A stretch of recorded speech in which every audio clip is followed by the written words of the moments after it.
What's up, everybody? It's your boy, Vlad the Bull, your #1 Embrace coach. And I want to let you know that my book, The Embrace Method, How to Leverage Your Trauma and Pain to Live the Life of Your Dreams, the second edition is now available on Amazon for purchase.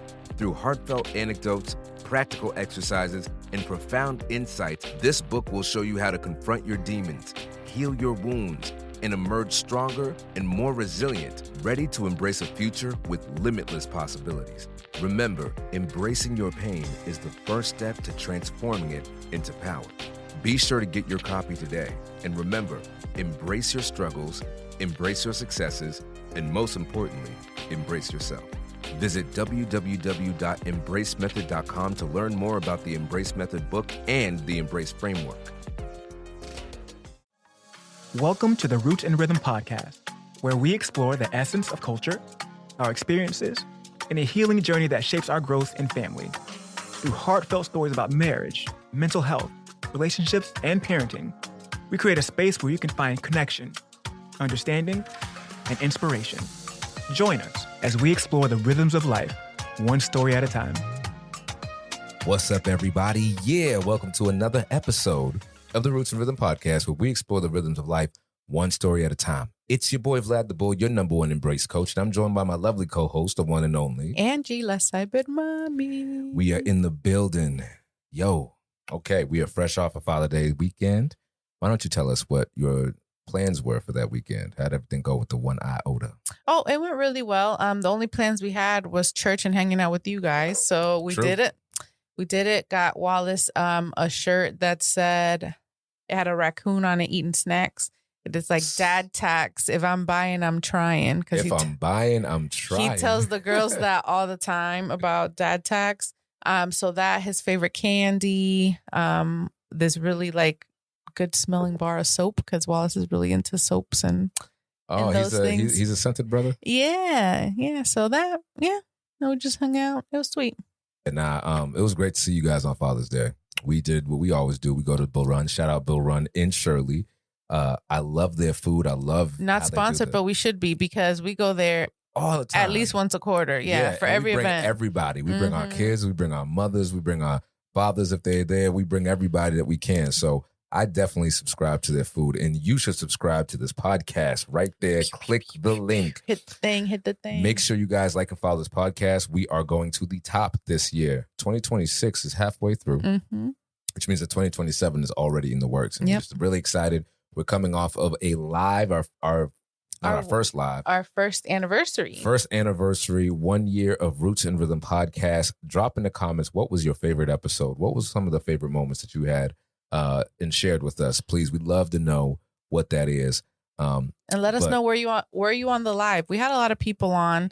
They sent us some good questions. We were sharing the answers live. So check out the recording. It's on YouTube. It's on Spotify, Apple Podcasts, wherever you get a podcast. It's there. Check it out because we are doing great things. So today, we're actually talking about fatherhood. We're talking about fatherhood. One thing that I thought was interesting, like I told you, we went to Bull Run. One thing I thought that was fascinating, Angie, was thinking about Mother's Day, which is only a month ago. 1 month ago. And I just want to preface this by saying these are all Hallmark, man-made holidays. Celebrate your people all the time. You can celebrate Mama's Day, Father's Day, for any those day. of you fellas who wait the whole year to give your wife some flowers or a break. Yeah, bro.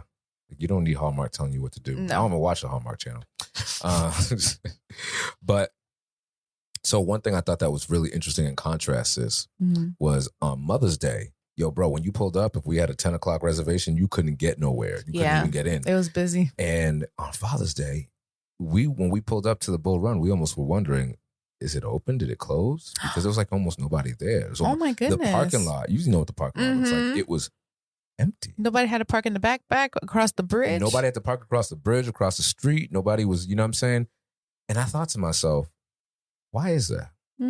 Why is it that on Mother's Day, and we should be loving and celebrating, loving on my mom. My mom comes up here for Mother's Day, and it was awesome.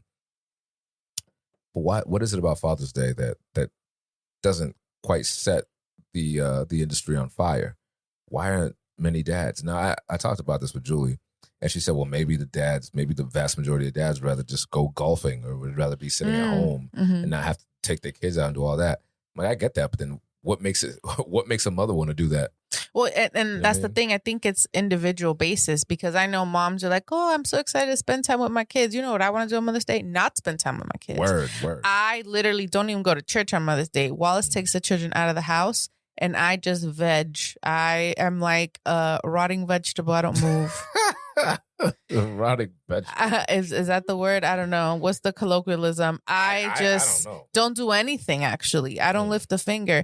But my mind doesn't let me do that. But at least I'm home by myself. And if I feel like, oh, now it's the perfect time to, I don't know, organize something, like I do it. But I'm by myself, which is, I'm not touched out. Like, that's what I want to do for Mother's Day. Touched out? What do you mean by that? Because you're constantly being needed, touched on. Mommy, do this. Mommy, watch this. Mommy, do this. Mommy, cuddle. Mommy, do, you know? It's like too many people needing me at the same time. Touched out. It's like Lito. And Lito, when he's just trying to, his way that he connects with you is just jumping all over you.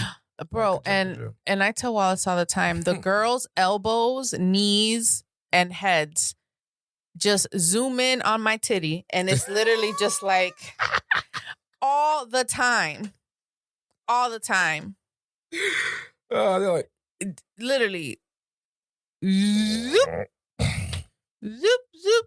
That can't feel good. Headbutt. No. The other day I was lying on the floor. And it's, they don't do it on purpose, but. Yeah, no, the other day, I don't think they know. They don't. They're just excited. That's their comfort. And they don't know, they don't have that concept of, okay, I know these are private parts, but I don't know exactly why they're private. They're sensitive. Yeah, no, exactly. Like, the other day I was laying on the floor after waking Lito up from his nap, and this dude stepped dead on my nuts. Like, and when you step on a stair, you try to step up and you put your whole weight on it so you can get your other foot up. The dude was using my nuts as a staircase. Yeah. And you can't react, because then they're going to do it again, because now they think it's funny. Oh, yeah. Getting hurt is funny to them. Yeah. Because they're looking for that reaction. Yeah, exactly. It's always something. But yeah, so I don't personally like to do anything out of the ordinary on Mother's Day. Actually, leave me alone. But some people want like all the extra gravitas. Let's do it for Mother's Day. And some dads might want to go golfing, and other dads want to go out to eat. Yeah. But I'm surprised that more people weren't at Bull Run, because it's always popping. It is, especially on the weekend. And something tells me that if you're here for Mother's Day and you like it, you're either here because you're tolerating it for your wife or for your mom, or you actually enjoy being at this restaurant or out with your kids or out with your family. So I'm like, there was just a jarring contrast there that I was trying to wrap my head around. But I think it breeds a greater conversation around fatherhood. We know that June, as for the next 5 days anyway, June is Men's Mental Health Month. And we cannot celebrate that month, honor that month, without discussing the plight of fatherhood, the plight of manhood through the lens of fatherhood, and what is it that fathers are experiencing today versus what they weren't experiencing, 30, 40 years ago. What are the differences between fathering, between the generations? And, what are some of the ways that fatherhood has shaped us? What are some of the ways that like Wallace, what are some of the ways that his parenting of the girls reshapes or reaffirms your vision of fatherhood and your understanding of it, and vice versa? So it's gonna be good. I want to brace ourselves, because you might want to have your handkerchiefs. Do we even call them handkerchiefs anymore? Get you a kerchief, handkerchief handy, because we are going to go in depth. We're going to break this apart. So, hey everybody, it's your boy Vlad the Bull, your #1 embrace coach. Listen, I know that you are enjoying this Roots and Rhythm podcast episode, but I want to take a minute to talk to my fellas. Let's talk energy and vitality. If you've been feeling low, sluggish, or not quite yourself in the bedroom, it's time to check out the Natural E-Man. It's a powerful, all-natural men's supplement created by a good brother I trust, Dr. Quentin Cancel, someone I met in my men's group who's all about holistic health and real results. Trust me, I've seen the impact firsthand. So if you're ready to level up your energy, confidence, and performance, visit naturaleman.com and feel the difference. That's naturaleman.com. The link's in the show notes. All right, y'all, let's get back to the podcast.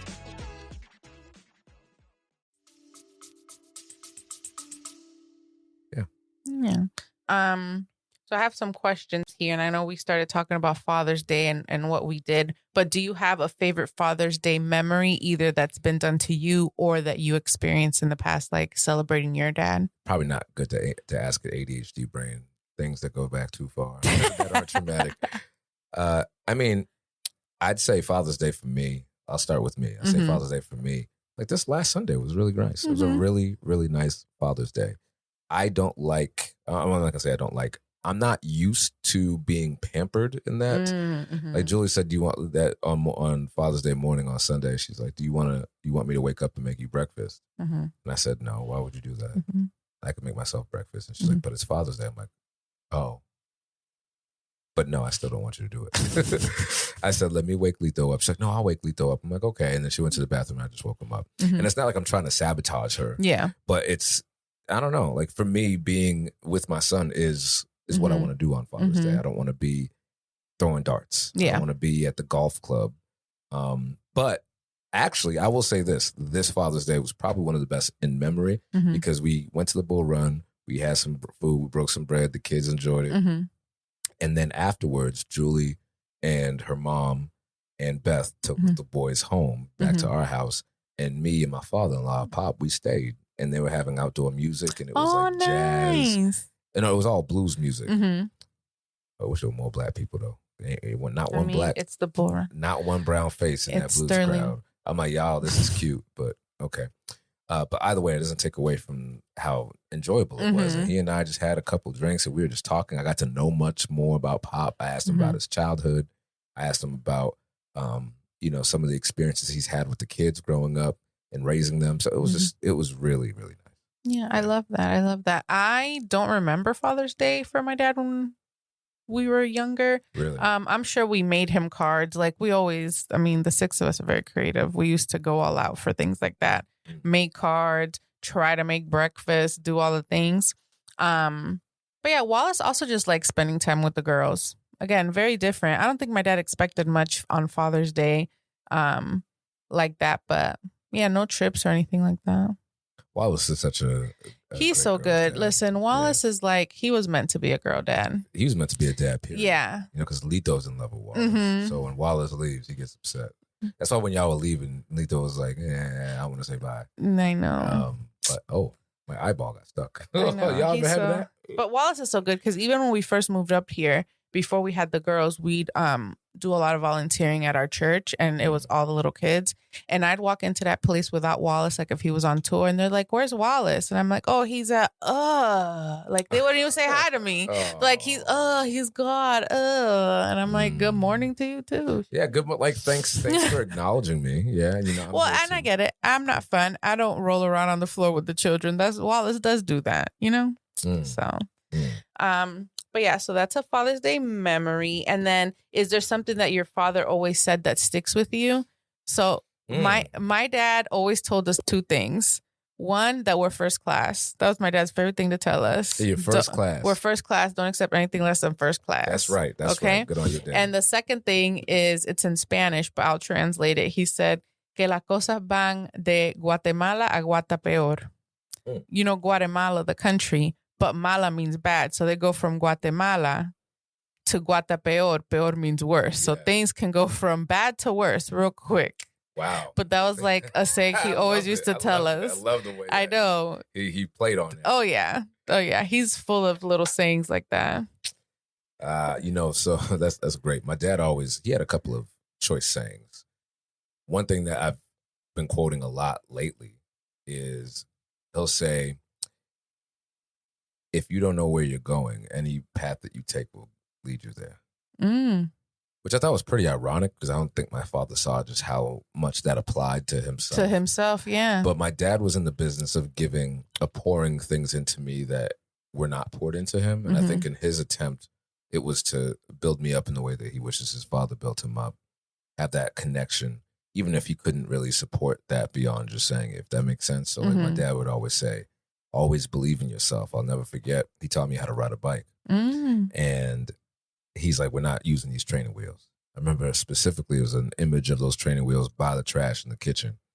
And he said, we're not using these. We're just going to do it hard. Nope. And I was like, okay, well, you have a lot of faith in me, man, because you know what I'm saying? I don't know how that's going to go. And I fell, and I kept getting up, and I fell, and I started getting frustrated. I'm like, yo, dude, my elbows are all jacked up. I'm getting, you know what I'm saying? He said, Vlad, always believe in yourself. And I remember I just kept trying and getting up, and those words kept resonating in my head.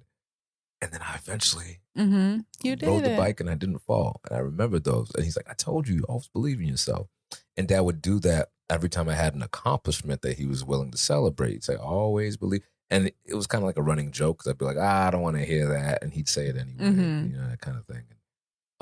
So, yeah, you know, I really appreciate that my father said that to me, because even as time would have it, you know, when you are doubting yourself, our parents' voices are they going to be the angel on our back or the devil on our shoulder? And their voice becomes the voice of our subconscious mind. And so to have that in the archive somewhere is very useful for me. No, that's good. No, literally, that's why I not worry so much, but I'm conscious of what I do tell the girls, because there's some things my mom used to tell me that I still, again, in the back of my mind, I'm still listening to, good and bad. So, yeah, so important to speak good things to the children. Now, here's one thing. I'll ask you this. If you could put yourself in the mind of your father right now. Okay. Maybe not right now. But if you when he was of sound mind. Right. If your dad was of sound mind, how would you think that he would want you and your siblings to remember him? Definitely a provider, because that was his reasoning, I think, to do a lot of things. Like, he always worked like hella shifts because there were so many of us. And that was like his reasoning as to, oh, well, I can't do this because I'm tired, or I can't go here because I have to go pick up a shift, blah, blah, blah. So I think definitely as a provider, and, you know, that he tried, you know, he could only do so much with the knowledge that he had and how he was raised. So I think those two things, that he was a provider and that he tried, we never went without.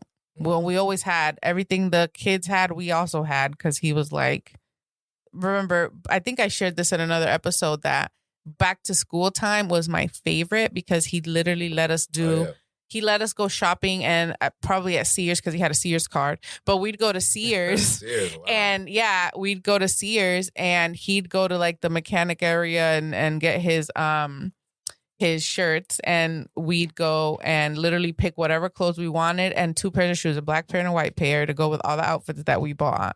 And it was like no limit. It was just like, buy what you needed. Man, that's a true girl's dad right there. Literally. Do they still have Sears? Is that even a thing anymore? I think so, but I don't think they sell clothes. I haven't been to Sears in so long. I don't know. Tell us what Sears sells now, because before they'd had everything. It literally was like Macy's with like, they had appliances, they had like a car service area, they had clothes, all the clothes, there. All the brands. Way back when you could buy a house from Sears. Look at that. That's probably why he had a Sears card. Yeah, because they had everything there. The backbone of America, y'all. Yeah, and it had to be at the Westland Mall in Hialeah. We lived in Palm Beach in Miami, so we'd have to go from Palm Beach to Miami, because that's probably the first years he ever went to when he came to Florida, and that's where we had to go. To that one, Westland Mall. To that one. So somebody go to the Westland Mall if you're watching this right now and tell us if the Sears is Tell us if Sears is still there, because I spend plenty of Saturday at the Sears at the Westland Mall. We used to go to the Sears and Galleria Mall in Cambridge. Shout out to all my Canterbridgians. Stand up. So that's where it was. It was connected to the Best Buys on the other side of the mall. And so you could exit through the Sears, or you could exit through the Best Buy, depending on where you parked your car. Good times, man. Good times. So this is where we're going to get deep, okay? Because, you know, we've talked about some catchphrases. We've talked about some things that our parents have instilled in us, but I want to bring it backwards a little bit and ask you, what was your relationship like with your father growing up? Terrible. So it was great until we started getting and forming our own opinions. Then it was like, you shouldn't, talk back. You shouldn't, pretty much, even if my dad was lying, or, he's like, oh, she's 12. And I'm like, I'm 10. you know, and then he'd get so pissed that we're like correcting him. So anytime that you spoke out of turn, it was an issue. And from then it's like we never agreed on anything. So it was so great when we were little, but then after a certain point, it was just kind of like tumultuous. What do you feel like was driving that for your father? Why was he wasn't in control anymore? He wasn't in control. He was outnumbered? He was outnumbered. He wasn't in control. We literally have his character, like his temper. So it's like him against him. Oh, wow. You know? So you acknowledge that you picked for sure. Really? I'm very, and I think that's not the turmoil in my brain, but it's like I'm fighting against myself because I don't want to be like that. Like even when Wallace and I get in disagreements, like I try not to get the last word just because I want to get it, because I know that comes from him. I know it, you know? So that's like my inner battle. Interesting. Yeah, but definitely no. And I think it wasn't until like after, you know, going through and understanding like I can't change him.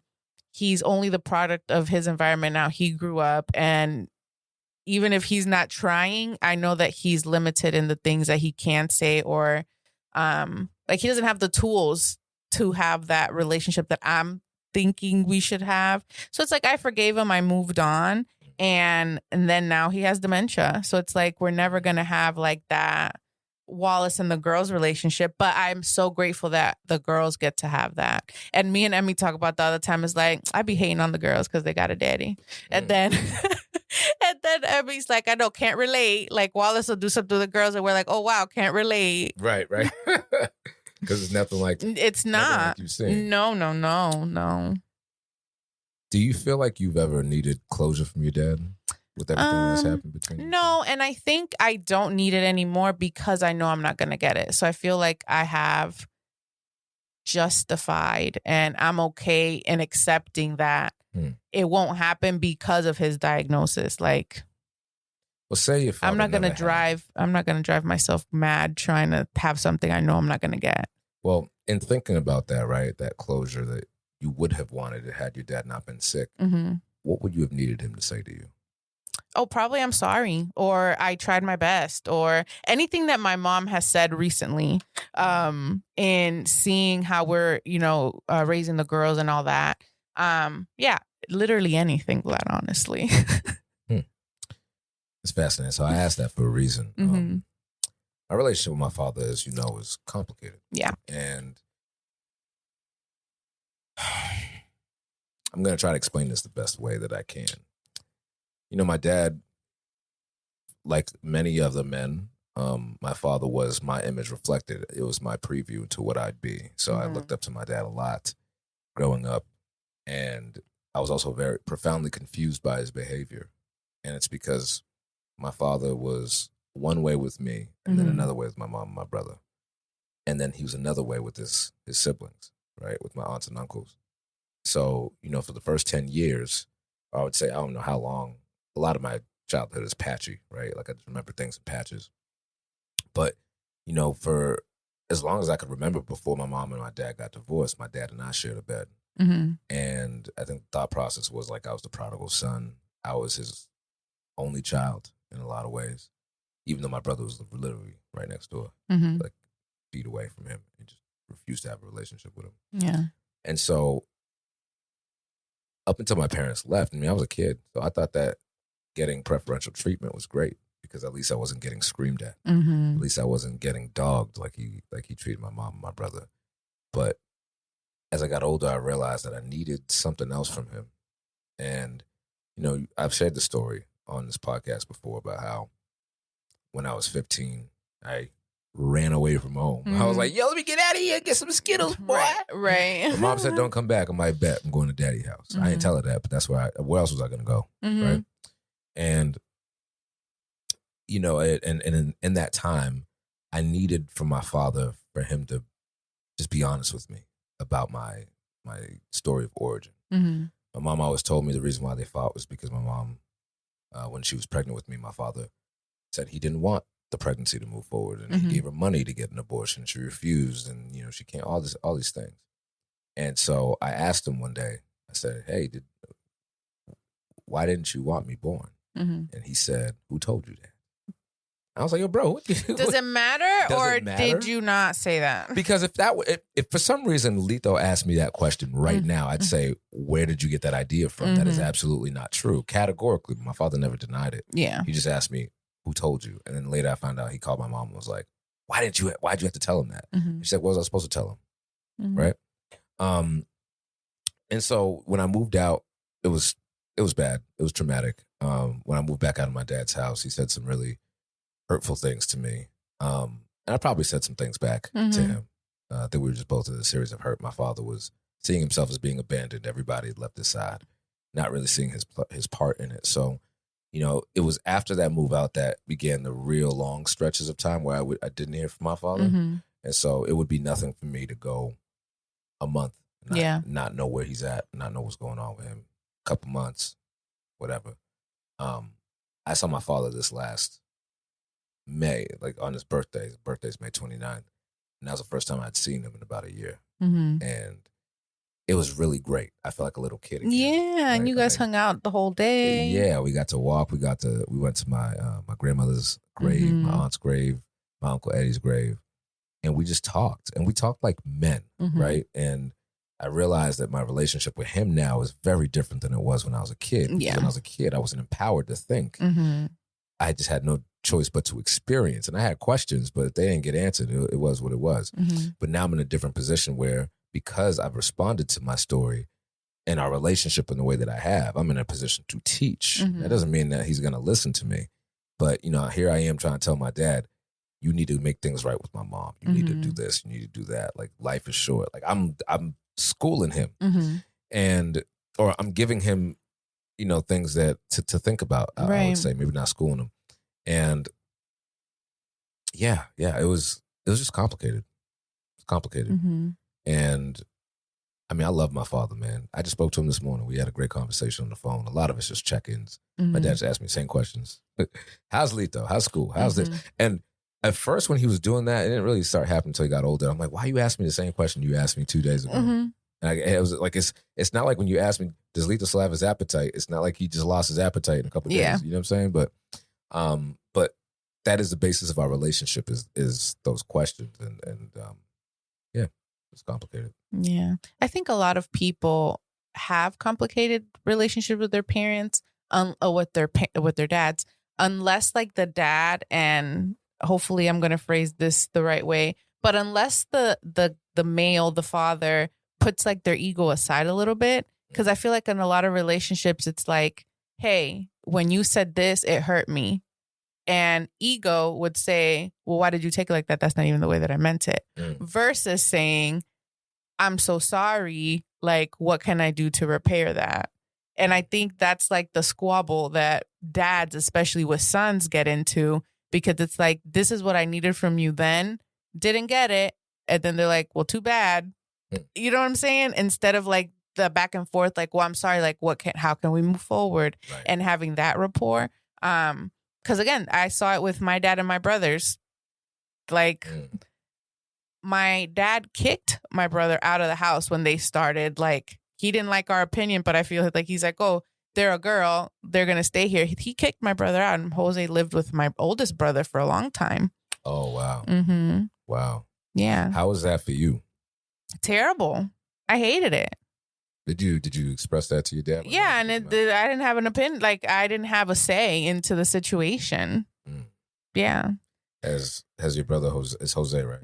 Has Jose and your father, before your father got sick, had they ever revisited? Yeah. Jose went to DR with him for a while.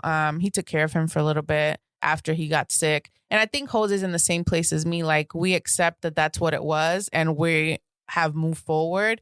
And I don't think we hold any ill will, but it's not the same, Are there any of your siblings that have had complicated relationships with your dad and they've not had peace with it? No, I think we're all at peace. And I think it's because he got sick, because now it's kind of like, well, what are we going to do? Have like this anger inside of us forever that's like eating away? Or are we going to accept the fact that it literally stopped right there? Like, there's nothing to do, honestly, But I think everyone's probably in a different place with it. But no, we're not like angry to the point. It's like, don't even tell me, like, right now he's in the hospital. It's like, don't even tell me he's in the hospital. Like, I don't care. None of us are in that place. Well, except the one sibling that doesn't talk to us because we're all wrong and she's right. But but she don't count. Yeah, she don't count. But all of us of the right mind, we are all in the same. We're all in the same place with the situation. Yeah. Well, in the book, What Happened to You? It was by Oprah, and I can't remember the name of that psychologist. I always forget. But is it very good? Have you read that book before? No. What is it? It's called What Happened to You? And the title, it within itself reframes trauma from what is wrong with you. What you see these external characteristics of a person who's loud or avoidant or whatever, and you ask them like, yo, bro, what's wrong with you? And the title of the book proposes, instead of asking somebody Bruce Perry, thank you. Instead of asking somebody what's wrong with you, ask them what's happened to you. Like, what happened to you? Yeah, what made you the way you are? Right. That leads to more of a conversation, rather than an accusation. But yeah, it's tough to hold grudges against a man who is literally dependent on everybody around him for life. Yeah. And I mean, again, it is what it is. And I think that's why, because of that, we were able to move forward. Because there was even a moment where it was like, oh, we knew something was wrong, but not really. And it was like, okay, now it's like he's losing his mind, honestly, because we would share things like that. It's like, oh, Papi, remember we did this? He's like, I've never done that. And we're like, yeah. So now are you gaslighting me, or is there really something wrong? Well, because that's like beyond gaslighting what's happening right now.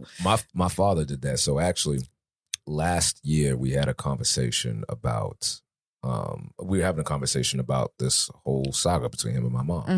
Him and my mom, once they left, they'd only communicated if it had something to do with me. Yeah. But they did not see each other unless it was graduation. They did not speak to each other. Dad did not know where we lived up until I graduated from college. Oh, wow. So that was in 2014, and my mom left in 2013. Or in 2001. Yeah. So 13 years. And you know, there was so much there that had never been worked out between the two of them. And so when I'm asking my father, why don't you tell me what's going on? I never heard your side. I've only ever heard my mother's side about things. I want to know what your side is about this specific situation. Right. And basically, you know, my father kind of went on a tirade, and he said, well, I have nothing to be sorry about. And that hurt. And I have I had to acknowledge that it hurt. And I said to him, you know what, Dad, that really hurts to hear. He's like, well, why would I apologize to her if I have nothing to be sorry about? I've never done anybody wrong. And I was like, Angie, what do I do with this? Yeah. What do I do with this? Do I take this time to shit on you? Because I got some time today. And I got plenty of wet wipes. Okay?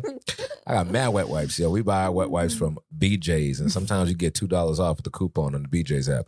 I got plenty of wet wipes. I got plenty of toilet paper, 1-ply, 2-ply, septic safe. Let's get the pleasantries out of the way. Happy birthday. Now let's get deep. And I said, nah, that's not going to help, because that's only going to make me, that's only going to make me upset. It's going to make him shut down. And now we're not getting anywhere. And almost all of our conversations throughout life, if we talk about something serious, this is how it's ended. And he doesn't, and that's the thing, Vlad. I feel like sometimes we have to accept, like, he doesn't have the tools that you do to have that conversation. Right. So he's going to shut down and probably write you out the will, if there is one, because you defied him and did all this. You know what I'm saying? And it's kind of like, well, it wouldn't get to this point if you would just talk to me, you know? But again, accepting that he doesn't have those tools and meeting him where he's at. Well, and that's why I referenced that book by Bruce Perry and Oprah Winfrey, What Happened to You? Because the way that she frames forgiveness is the way that I frame forgiveness in my framework, right? Of not the Christian ideal that you forgive because your father forgives, and if you don't forgive, and Jesus knows you didn't forgive, then you're gonna burn for all eternity, right? It's a simple definition. Forgiveness is accepting the fact that nothing else could have been different. Is that everything happened the way that it could, the way that it did, and nothing else could have done. Right. And you know, on the other side of that is, if my father knew better, he'd do better. If your father knew better, he'd do better. And as an adult now, when I'm thinking about, how did my father get to this point? Right. And I didn't really start thinking about it that deeply until I became a father myself. Like, how did you become who you were? I can't get those answers from you, but I need those answers so that I can, A, learn from it, and shield myself from it. B, be able to explain to my son when the time is right someday exactly how we got here and why maybe you don't see the relationship between dad and your father or the sitcom relationship that you see. Like, why isn't it like that?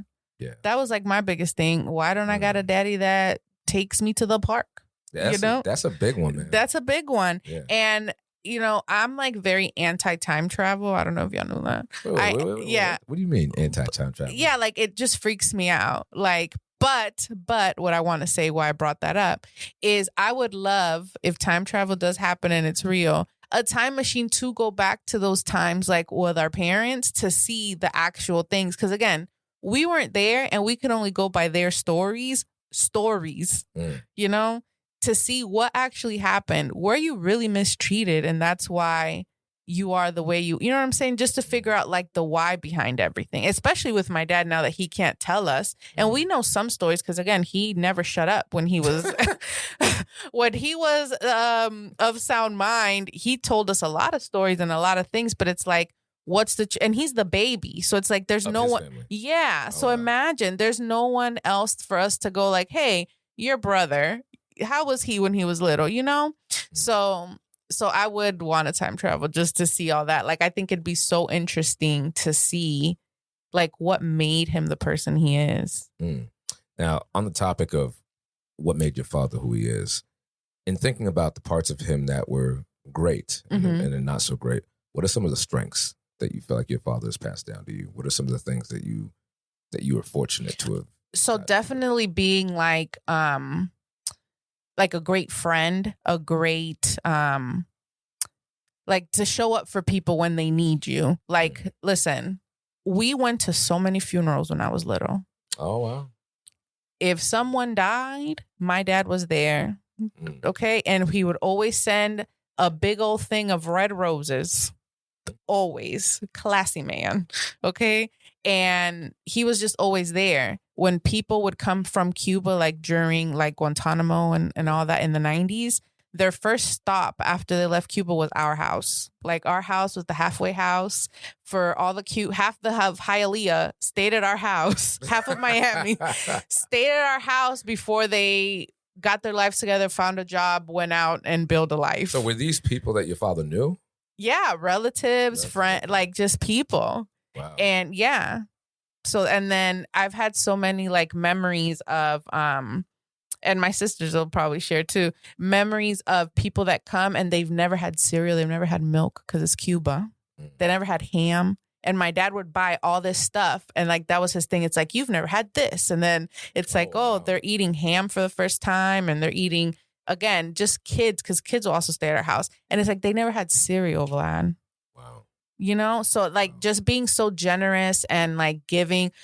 My dad also adopted a whole bunch of, I don't know if you remember, like on TV, they'd show like kids and you can save a child for $1 a day. Yeah, the sponsors. Sponsor. So he'd sponsor a whole bunch of kids. And we used to be jealous of these kids, Vlad, because we're like, Papi's sending these kids, blah, blah. Did you really get $1? I mean, I don't know what he used to send them, but he'd have like their pictures and stuff. And, just like things like that. That's just awesome, man. Just being generous with time, like being a true friend and like hanging out. And we'd visit, again, the weekends that we'd go to the Hialeah Sears, we'd also visit a whole bunch of people because we'd go to like an hour and a half to Miami from where we lived. There's a Sears up the road, but let's go all the way to Miami. And I think he took that time to also go and see everybody.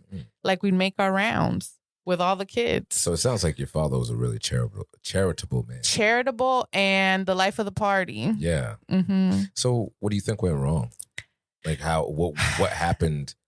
Again, I think it's the things out of his control. Like we were after a certain age, you are out of your parents' control because now you're thinking for yourself. But why do you feel like that was such a problem for him, for you guys to have your own opinion? Because I feel like he was on the spectrum, Vlad. I really do think. Me and my siblings swear that my dad had OCD, undiagnosed. He was very OCD. He was very particular about how he would put on his clothes, how his clothes had to be. And it might be because he was older, like, you know, of the times, like you always had to be on your P's and Q's. Yeah. But it was like if his sock went down a little bit, he had to lift it up. His shoes had to be, again, a certain way. He ate in a very particular way. Like his food couldn't touch unless he put it together. Just little things like that. Yeah, so it sounds like he was neurodivergent. Yeah, he was very particular. And we couldn't, again, children, after you aren't a baby anymore, you can't control children. You can, but with an iron fist. And he was very like, he disciplined us. I mean, we talked about kneeling on the wall and doing all that. After you misbehave or whatever, we would get our behinds whipped, and then we had to sit on the wall or lean on the wall, kneel by the wall with our hands behind our back, things like that. So yeah, I think that's how he tried to control us. But he went nuts because he couldn't, even with that. That's interesting, man. Mm-hmm. Well, first of all, thank you for sharing that, because it's hard to think that there's a duality for our parents. Mm-hmm. But that's when forgiveness really becomes powerful, right? Because had you not accepted things for the way they were, it wouldn't even matter how charitable your father was, how many people he's opened his doors to, how much milk and cereal that he passed out to the community. You would just remember the bad parts. Right? Yeah, no, literally. And I think too, everyone around us, I'm sure they knew that he was doing these things, but because those are his friends, they probably grew up the same way. They're like, that's normal behavior. Yeah. There was no one that was like, bro, that's dead wrong. Yeah. No one. So you talked a little bit about your dad's strengths. What are some of the struggles you feel like he had that you understand now more as an adult? I think he was way over his head having so many kids here. Talk about that. Because he worked so much, Vlad. He already had us older. So he's already in his 60s working double shifts as a mechanic at the sugar plantation, at the sugar place. So imagine, he's already dog tired. He should have retired and he was still working because there were so many of us and we were all underage. Yeah. You know? So yeah, I don't think that he really understood what that meant, because we could have stayed in DR and lived a very comfortable life, but he wanted us to have the American dream, which I really appreciate. I'm very happy that I'm here. Don't get me wrong. But yeah, I don't think that he understood the level of what it was going to take for that to happen with so many mouths to feed. Yeah. Yeah. I mean, I have this image of my parents just always work. My mom also always worked. My dad always had the more lenient schedule. But, you know, he worked, his office kind of bounced around. At one point he was in Cambridge, which was nice. And at one point he was in Boston, and he was there, and he was in Charlestown. And what did your dad do? Because I know your mom was a nurse. You know, I still don't really know. You're like, he was in an office in Cambridge and he had a flexible schedule. I'm like, what the heck kind of job did he have? I hope he wasn't dealing drugs. No, I doubt that. No, my dad's not slick enough to do that. But he was always dressed. No, my father, I believe, worked with benefits. Okay. So if somebody was like admin, some kind of work. Okay. So I remember when I used to call him at work, he'd always say, CPU, good morning. I'm like, what the hell is CPU? Are you a computer? Are you a central processing unit? Like, what the hell is CPU? Never explained that to me. You know what? You gave me something to ask my dad. I'm like, what the hell is CPU? What is CPU? I'm about to Google it. CPU Boston. No, Cambridge. Well, it was in Charlestown eventually. So I have no idea what that means, ladies and gentlemen. If you can fill me out. And my dad just worked with people who were applying for benefits, welfare, things like that. And he had a case. Like, he had a caseload. So. Oh. So I guess you could say in somewhat of a social work capacity without having any formal training. IT support.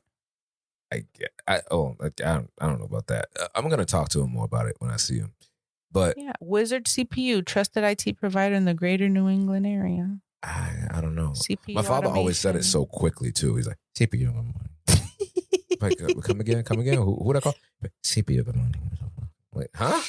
Oh my god. So anywho, so when I think about my father's strengths, that's, again, I cannot express how important forgiveness is. It is the third rung of my embrace framework, is making peace through forgiveness. And it's because forgiving my father that is accepting him for who he is and his flaws, and accepting the fact that he did what he was able to, not what I wish he did. There's a distinction to make. Yes. Allowed me to really relish in the strengths that he has. My father is, going to sound oxymoronic, but he's otherwise a very patient man. You know, there were things that I knew that even though my mom was my main caregiver, so to speak, a most consistent caregiver, there are things I knew I could not talk to mom about that I could talk to my dad about, because my mom would flip out and just lose her shit, and I wouldn't be able to get what I needed. Whereas I could talk to my dad about girls, I could talk to my dad about my friends, without getting lectured, without making it seem that I was in over my head and that he needed to rein me in, right? So I think my father was lenient to a fault, but again, he didn't have the relationship with his father that I don't even think I don't even know. Like, every time I talk to my dad about his dad, things get a little weird, right?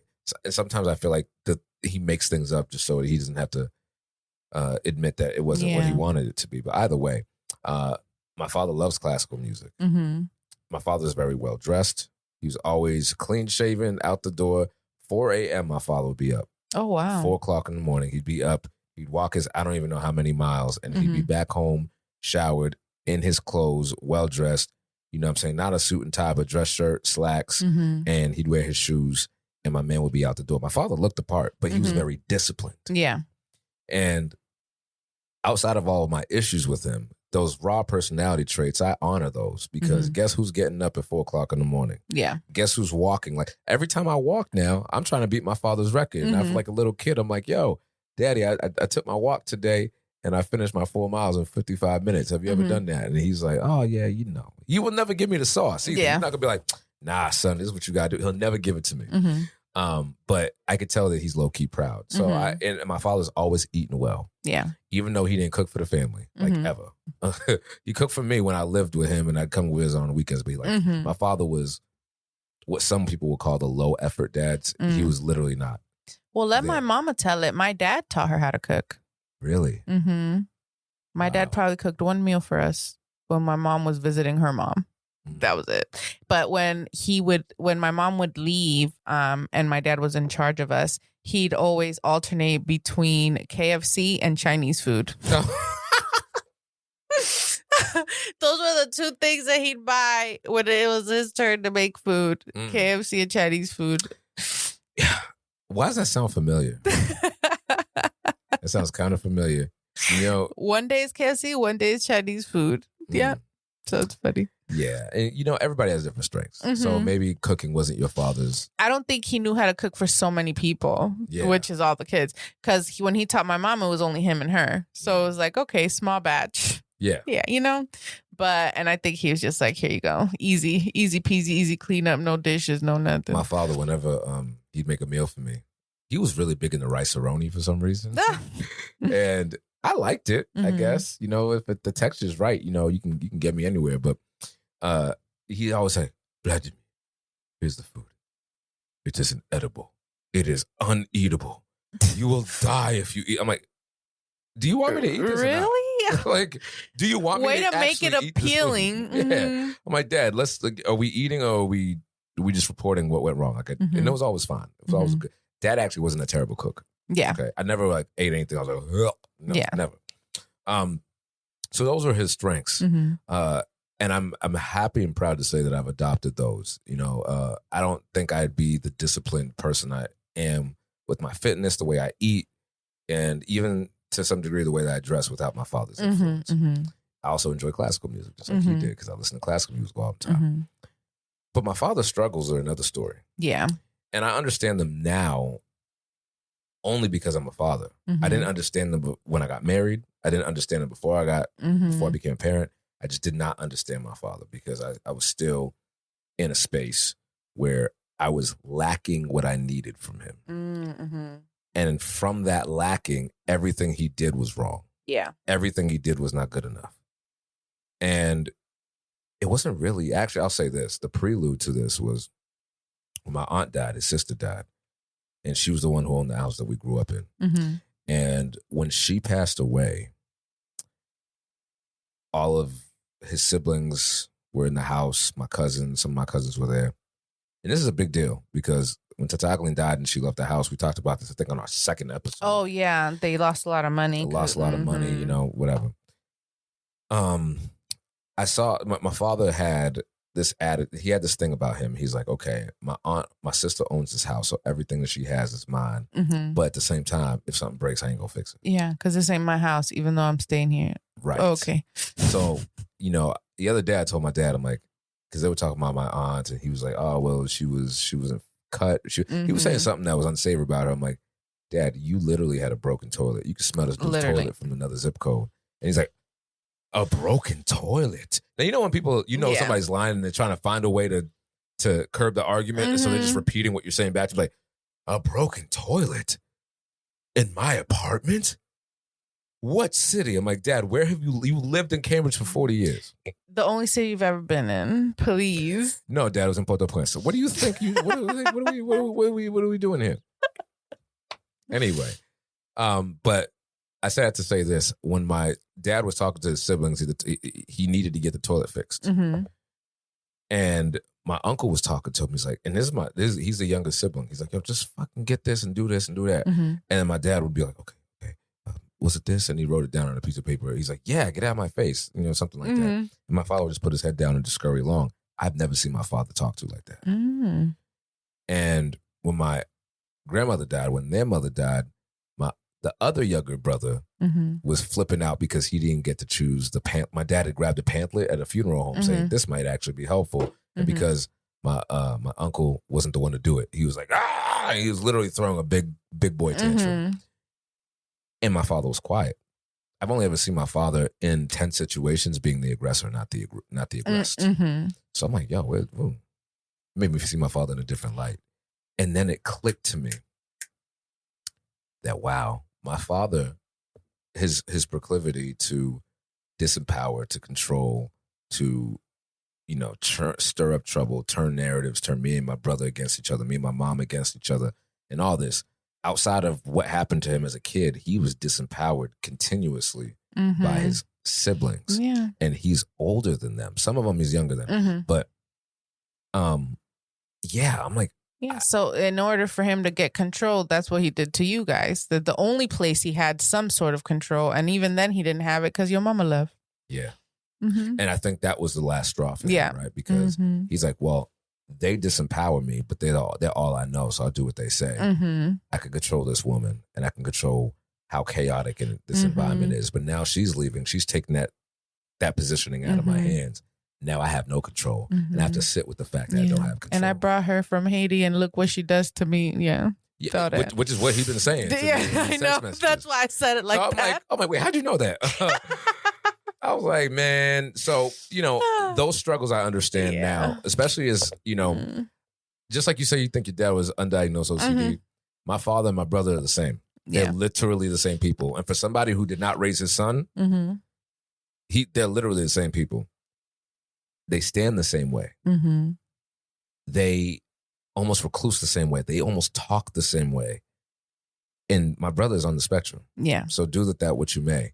But now that I'm a father who is also neurodivergent with a son on the spectrum, it really makes me understand my father in a way that, like, wow, I'm so glad I have these tools and I have this brain chemistry to allow me to be present, to learn and continue to push myself to learn how to regulate my nervous system, regulate my mind, because some of it was driven by trauma, and then other part of it is driven by the neurodevelopmental disorder. So, like, I'm not saying that because you have ADHD, autism, OCD, or whatever it is, that you can't live a normal life, but you're going to have challenges, right? And I think that's the difference, Vlad, between like our parents' generation, like old school parents, versus the current fathers with small children now with, millennials and Gen Z that are having kids, because we have those tools and we have the words to use for those things. Like we have the diagnoses and all that to have the tools to be able to be better fathers, better parents. Because I don't know if you saw the report where it's like that dads now are spending more times, four times more time with their kids than the previous generation did. And I was like, I clocked that immediately because all the parents did, and it might be, again, generational, But all my dad did was work. He was not going to spend his free time on Sunday or Saturday. He did spend Saturdays with us, but what was he doing? Doing all the things he wanted to do with us in tow. Right. He wants to go hang out, and he's just going to bring us along, you know? That's because he didn't have time. That's him spending quality time with you. That's our quality time, spending 3 hours in the car and then the rest of the time with his friends. What do you wish would have been different? That he didn't have to work as much. So he could have the energy to actually like spend time with us, take us to a park, take us places we wanted to go. Right. You know what I mean? But yeah, I think that would have made a big difference because again, talking about the dads in our circles and our generations, Wallace travels a lot for work. But when he's home, he's home. He takes these girls on all the adventures. They know when Papi's home, they're going on an adventure. Because when they're home with me, I'd rather stay home and do stuff at the house with them. Yeah. But Wallace likes to go take them out. So they go to every single museum there is, every park, every splash pad, so all the things. They went to go see Toy Story 5. Like they just do it all. Like right now, Alana's last day of school was yesterday. Right now, they're at the museum. You know, he dropped me off and went to the museum. So it's like, he's just very present and he's patient, which is, again, another thing I don't think dads back in the day had. My dad would just lose it anytime we even asked a question. Like kids are supposed to be seen, not heard type thing. Right. And Wallace is just, the girls could ask him 5,000 questions and he's so level headed that I get annoyed and I'm just like, I'm walking away. But but it's just, again, because I'm just like my daddy. But Wallace is like just there. And it doesn't matter how crazy, silly, ridiculous the question is. He's going to answer it. You know, actually, you brought something up because you said that's just like your daddy. Oh, because I know. Are there traits that you adopted from your father that you wish you hadn't? Oh, definitely. I have no patience, Vlad. And I'm very sharp-tongued, I guess, which I try to watch because I could get real slick. Like, I cut, like I'm slick enough to like y'all need cut to your see feelings. The way that Angie said that. She's like, I can get real slick. I can get real slick. I can, and it's bad. It's bad, especially when I'm already mad because you're gonna say the wrong thing, and I have in the past and regretted it and apologized. And who wants to do all that? Listen, I'd rather not even say it. Do not beat yourself up needlessly because the other day I was very quick. Lito was in the back watching his SpongeBob movie or whatever, and he was trying to. All right, you know those. If you have a DVD system in your car, they have those wireless headphones that they have a specific. I think it's like got the IDR, something like that. Specific, whatever. He was trying to. I don't know what he was doing, bro. He had his headphones and he was fine, and I have my gym headphones wrapped around my headrest, so I'd never forget them. Yeah. And he tried to, and because they collapse, so they collapse around the headrest like this. Yeah. And he was trying to tug at it for some reason, and he literally broke the handle. Luckily, I was able to it was just like a slot issue. Yeah, and I put some electrical tape in it. It's fine now, so everything's fine. But I was pissed. Yeah. And I was like, Lito, why would you do that? And you know, Julie was there, thankfully, because I was so mad, bro. That's why it's important. Parenting is a teamwork sport, okay? Because there are going to be times, I don't care how patient you are, there are going to be times you need to tag out before you traumatize somebody who say something you don't mean. And so Lito's like, Mom, he's like, I don't like Daddy because I think what he was saying is like, I don't like that he's upset at me. Yeah. And I was like, well, I don't like you either. And then I was like, okay, Daddy didn't mean that. Daddy meant that he didn't like what you did. But I was, I mean. Yeah. Vlad, you're a terrible mommy and you're a terrible baby. Listen. Yo, is this real, and dog? Then you have to apologize. Yeah, and then you have to apologize. Then I feel dumb because then Wallace will be like, you argue with a 3-year-old, bro. We finna argue forever. Yeah, we are. Because again, Arya's just like me too. It's this circle of life. You know, I am the best of both worlds. I am. How do I put this? I've gotten the best from my parents, and I've gotten the worst. You don't have to keep everything you get, though, right? You could put it down. You could put it down. You could put it away. You could sell it. You can give it away. Or you could just let it sail. I don't know. But I am the best of my parents, and I have some of the traits that I wish they didn't have with me as well. But that obviously keeps me going. It gives me something to work on.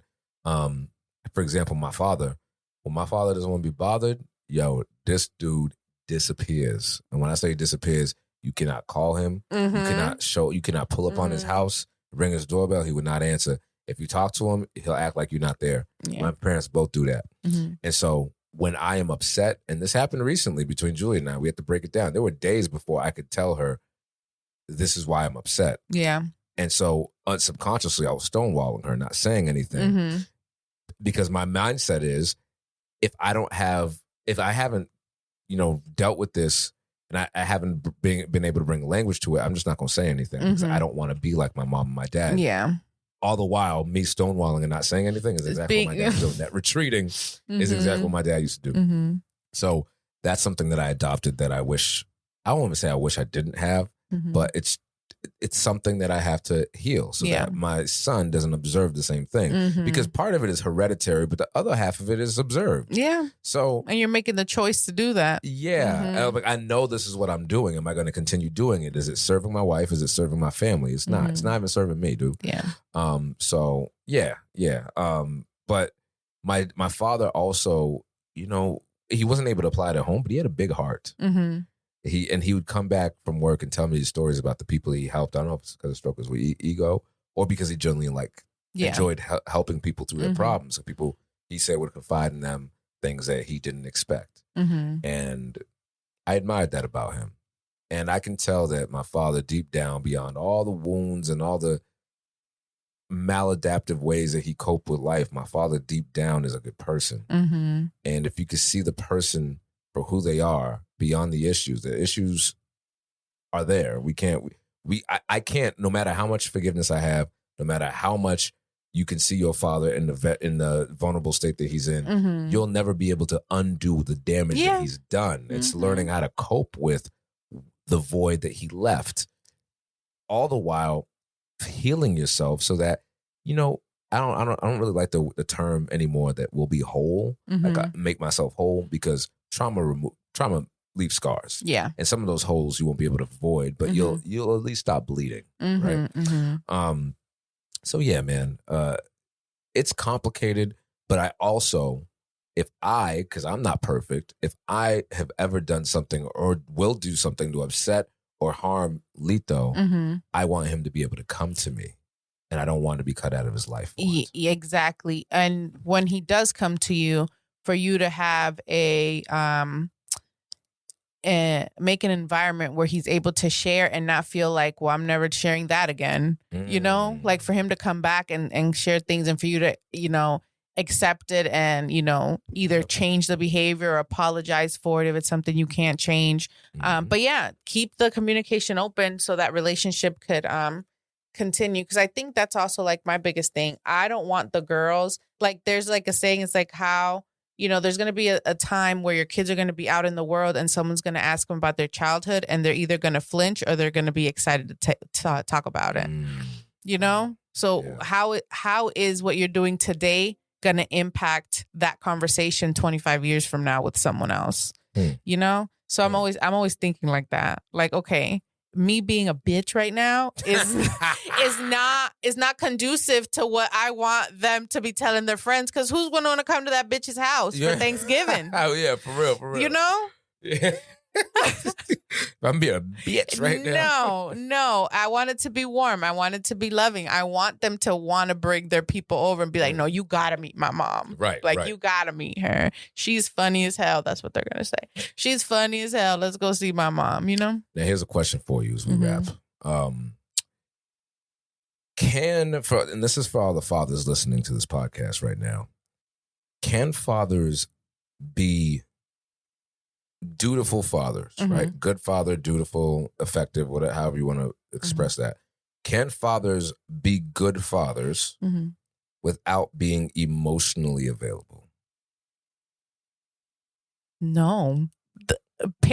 Parenthood, and I know we're talking about fatherhood, so I'll let you talk about the fatherhood. Sure. But just parenthood in general is an emotional job.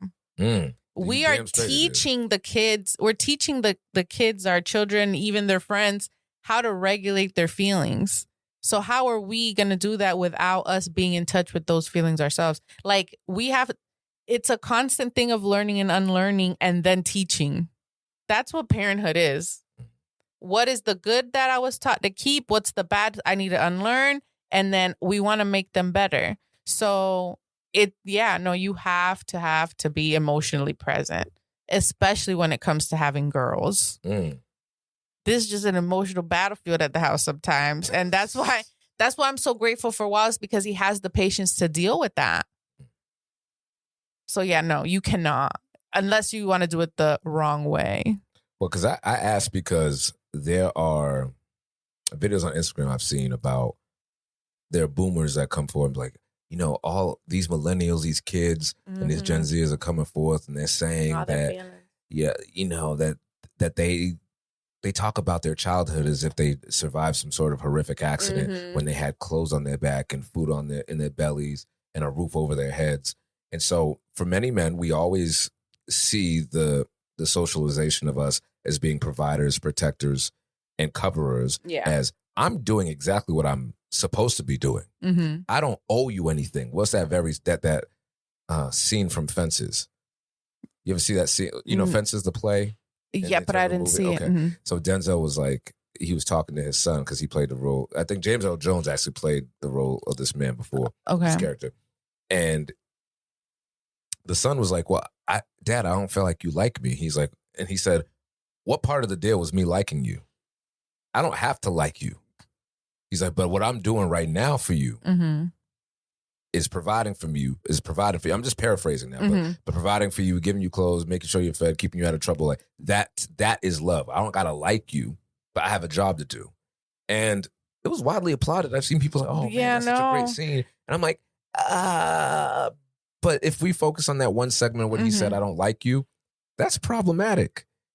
I like my son, and I genuinely love him, but I like him. Me and my homie, we're homies. And if I don't like you, it's not because of you, because you're a child. You haven't done anything for me not to like. I might not like some of the things you do. And that's the thing. And it's like, how can you tell a kid you don't like them, but you love them? So now I'm only here because of an obligation. Like, it's not anything to do with you. You suck, but I'm just here so I don't go to jail. But also, what does that say about a child that you created that looks like you, who you don't like? It's some self-hatred going on. Yeah, maybe we need to talk about some things that you don't like. Yeah, I contend that my father and my son and my brother did not get along because my father saw something in him that he did not like. Yeah, and he didn't understand. And he didn't understand why he didn't like it within himself. So, without going into the rabbit hole about that. But there are dads still to this day that say, I'm doing exactly what I'm supposed to be doing. The bare minimum. I'm doing I'm providing you insurance, shelter, food, clothing. You might as well put that baby in foster care, because that's what the foster system's also going to do. The bare minimum. Right. Shelter and food. And guess what, Angie? When we think about the times of our dads, when our dads leave this earth, I'm not going to be thinking about the money they did or did not spend. I'm going to be thinking about that. And that's why father wounds hurt so much. Because I'm like, I don't really care how. I'm not going to remember what you spent on those sneakers. You're not going to. You probably don't remember how much your dad spent on an all-out, back to school sprees. But having that time with him is what mattered. And so to not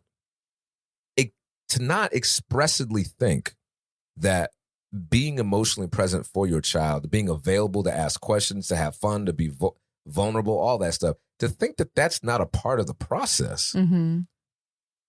Guess what's going to happen? You're going to raise these children, and then eventually when life changes and the tides turn and you want to be emotionally vulnerable with them, they're not going to fuck with you. No.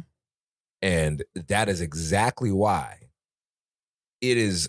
If you're watching this and you're a father, you would be behooved. Got to use that antiquated term. You'd be behooved. Is it behooved? Okay. You should be empowered, motivated, and inspired to do everything that you can to know yourself, to be a master of who you are. Yeah. Because you cannot hide that from your kids. Kids may not know how to do their taxes. They might not know how to fold their clothes. They might not even know how to cross the street yet, but they are going to pick up on whatever it is that you lack. Yeah. If anything, for many parents and where a lot of fathers would have been great fathers, but they fell short, is that they don't realize that their children are reflections of them. Their little faces are holding up a mirror to you all the damn time. Yep. And so when you fly off the handle for some little stuff, they're holding a reflection to you. When you disappear into your basement or disappear into the bar or disappear with your friends, they're holding a mirror to you. And they're keeping their mirror, like, if you want to think about a child, just think about your kids right now. On their faces is a reflection glass, and their ears are little recording devices, and their hearts are video cameras. They're going to remember everything. And so you got to have an explanation, but also something, you don't even have to explain stuff in the future that you don't feel like explaining if you know what's going on right now. Yeah. So be emotionally available. And if you're not, endeavor to do so. Figure out how to do that.